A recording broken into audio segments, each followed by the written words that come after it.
धरातल के रूप में आज भी हम गुर्जर एक हैं, राजनीतिक रूप से मैसेज देने के लिए भी गुर्जर एक हैं। ये चाहे राजस्थान का हो, चाहे उत्तर प्रदेश का हो, अगर हमारे साथ में कहीं पर भी अन्याय होगा, चाहे वो राजनीतिक अन्याय हो, चाहे वो सामाजिक अन्याय हो, चाहे हमारे अधिकारों के प्रति कोई अन्याय हो, उसके खिलाफ लड़ने के लिए पूरा राजस्थान, जम्मू कश्मीर से लगाकर कन्याकुमारी तक का गुर्जर अगर वहाँ व्यवसाय करता है दक्षिण भारत में, वो भी अपनी आवाज़ उठाने के लिए, अपने भाई के लिए, अपने हक के लिए और इस राष्ट्र और राज्य के विकास के लिए हमेशा भागीदारी निभाने में तैयार। और एक वक्त पर कर्नल बैंसला राजस्थान के अंदर आते हैं और गुर्जर समाज को एकत्रित करते हैं और लोगों में जो एक खून, जो रगों में बहने वाला तेज खून, लड़ने भिड़ने को और मर मिटने को और कुछ नया करने वाला जो खून है, उनको एक नई ऊर्जा है। नमस्कार दोस्तों, स्वागत आप सभी का गांव गुवांड में। मैं हूं अनिरुद्ध चौहान। दोस्तों, गुर्जर समाज एक ऐसा समाज है जो अलग अलग क्षेत्र में अलग अलग तरीके से अपना जीवन यापन कर रहा है। गुर्जर कहीं ओबीसी है, कहीं जनरल है, कहीं एसटी है, कहीं एसटी है। अलग अलग जगहों पर अलग अलग तरीके से गुर्जर अपना जीवन व्यतीत कर रहे हैं। कैसे व्यतीत कर रहे हैं और क्या क्या उनकी सभ्यताएं हैं, कैसे उनकी प्रथाएं, कैसे कुप्रथाएं हैं। आज हमारे साथ राजस्थान से एक भाई जुड़े हुए हैं। पहले उनका परिचय लेते हैं और फिर आगे की बातचीत करेंगे। नमस्कार जी। जी नमस्कार अनिरुद्ध सिंह जी। मैं रामजीवन गुर्जर पश्चिमी राजस्थान के नागौर जिले से मैं संबंध रखता हूं और आज यहाँ सहारनपुर के अंदर गुर्जर समाज की संस्कृति, सामाजिक आर्थिक मुद्दों पर एक संगोष्ठी करने के लिए एक बुद्धिजीवी वर्ग का लोगों का एकत्रित होकर हम यहाँ पर एक कार्यक्रम कर रहे हैं, जिसके अंदर समाज में व्याप्त सामाजिक कुरीतियों को कैसे रोका जा सके और इस आधुनिकता की दौड़ में अन्य समाजों के साथ में गुर्जर समाज भी कदम से कदम मिलाकर उस ऊंचाइयों को कैसे प्राप्त कर सके, उस मुद्दे पर बात करने के लिए हम एकत्रित हुए हैं। अच्छा, आप राजस्थान से आए हैं, कैसा रहन सहन राजस्थान का है? अलग जो प्रदेश के गुर्जर हैं, क्या उनसे आपका, जैसा आप यहाँ पे राजस्थान से चलकर सहारनपुर उत्तर प्रदेश में आए हैं, यहाँ के और वहाँ के कल्चर में कैसा रहन सहन है? क्या वो बदलाव नजर आया आपको कुछ? जी भाई साहब, लेकिन बदलाव, गुर्जर एक जाति से परे एक गुर्जर संस्कृति है। एक ऐसा जो समूह है जो हिंदू धर्म के साथ साथ मुस्लिम धर्म, सिख और बौद्ध धर्म तक ये जाति पाई जाती है। जो गुजरात है, राजस्थान है, जम्मू कश्मीर है, उत्तराखंड है, उत्तर प्रदेश है, मध्य प्रदेश है, तमाम जगह पर गुर्जर अलग अलग मजहबों में बिलोंग करने वाली जाति है। लेकिन कहीं न कहीं इनकी संस्कृति में, इनकी बोली चाली में, इनकी कद काठी के अंदर वो तालमेल है जिससे लगता है कि एक कड़ी के रूप में जुड़ा हुआ है। तो हमें कभी भी ऐसा महसूस नहीं हुआ कि हम राजस्थान के गुर्जर हैं और यहाँ उत्तर प्रदेश के गुर्जर हैं। यहाँ सभी हम एकता के सूत्र में बंधे हुए और एक संस्कृति के साथ में जुड़े हुए हम लोग हैं। जी, तो जो आज आने का जो तात्पर्य आपने बता दिया है, तो आपके राजस्थान में क्या अलग है जो उत्तर प्रदेश से आपको अलग अलग करती है? क्योंकि बताया जाता है राजस्थान का गुर्जर सबसे अभी हाल ही में समझदार हो चुका है, सबसे ज़्यादा आगे भी निकल रहा है। धीरे धीरे आपके यहाँ बच्चे पढ़ लिख कर आगे निकल रहे हैं। आर्थिक व्यवस्था जो है आपकी गुर्जरों की वहाँ कमज़ोर है, फिर भी शिक्षा के क्षेत्र में, रोजगार के क्षेत्र में आप आगे बढ़ रहे हैं। इसके बारे में आप क्या कहना चाहेंगे? चौहान साहब, मैं बताना चाहता हूँ, राजस्थान भौतिक दृष्टि से भारत का सबसे बड़ा राज्य है और गुर्जर भी अलग अलग क्षेत्र में, पूर्वी राजस्थान, पश्चिमी राजस्थान, हाड़ौती, हर क्षेत्र में फैले हुए। कर्नल साहब के संघर्ष और आरक्षण आंदोलन की वजह से सामाजिक कुरीतियों को मिटाने का बहुत अच्छा प्रयास हुआ है। एक पश्चिमी राजस्थान जहाँ छितरे पे गुर्जर है, वहाँ की मैं आपको एक घटना बता रहा हूँ। एक मृत्यु भोज होती है जिसे नोतरा भी कह सकते हैं।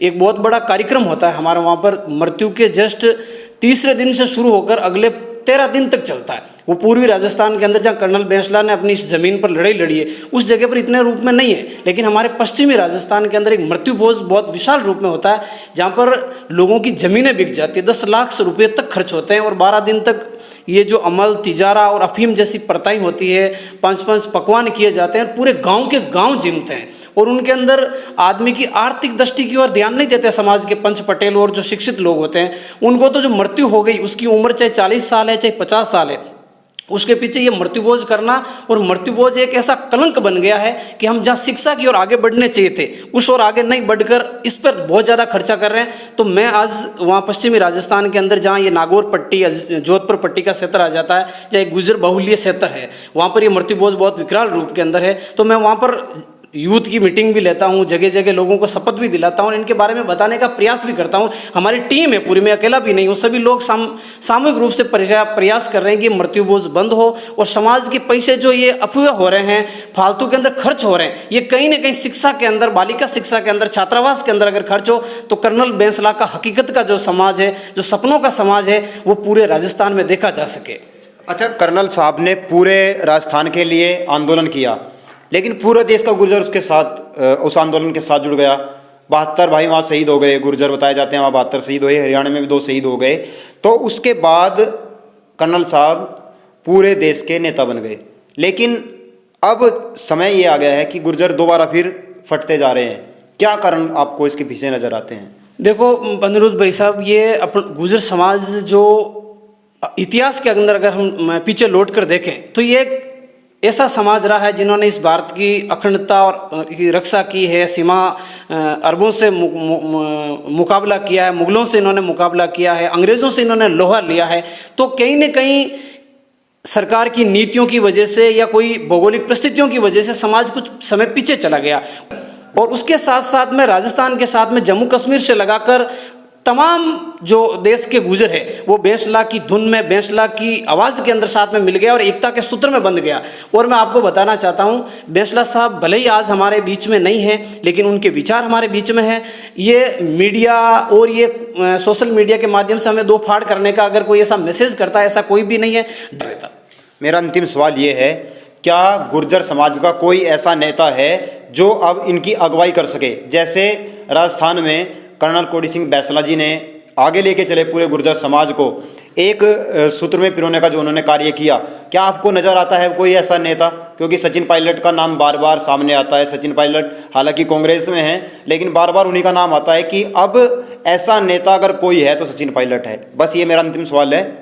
चौहान साहब, मैं ऐसे कहना चाहता हूँ, गुर्जर समाज वर्तमान में भारतीय समाज में एक ऐसा समाज है जो भरपूर संभावनाओं से भरा हुआ समाज है। इसके अंदर किसी एक व्यक्ति पर सुई अटकाकर हम कह सकते हैं कि यहाँ पर आकर ख़त्म हो जाता, ऐसा कहीं नहीं है। हमारे समाज के अंदर पश्चिमी राजस्थान से ले वो चाहे पूर्वी राजस्थान, उत्तर प्रदेश, हर जगह पर हर क्षेत्र से ऐसे ऐसे नेता लेकर निकल कर आ रहे हैं जो समाज का दायित्व, नेतृत्व संभालने के लिए उसके अंदर एक काबिलियत भरी हुई है, एक जज्बा भरा हुआ है जो समाज का सामाजिक नेतृत्व भी कर सके और राजनीतिक नेतृत्व भी कर सके। कर्नल साहब के विचारों के साथ में अनेकों ऐसे नाम हैं, मैं किसी एक व्यक्ति का मैं नाम नहीं लूंगा कि वही नेतृत्व करें।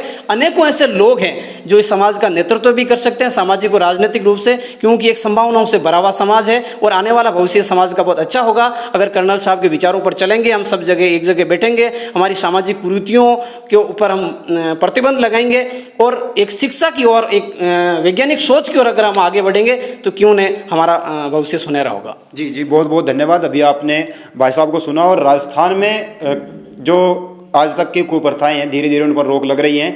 अब देखना ये है जो कार्य किए जा रहे हैं क्या वो सच में सक्सेस हो पाएंगे।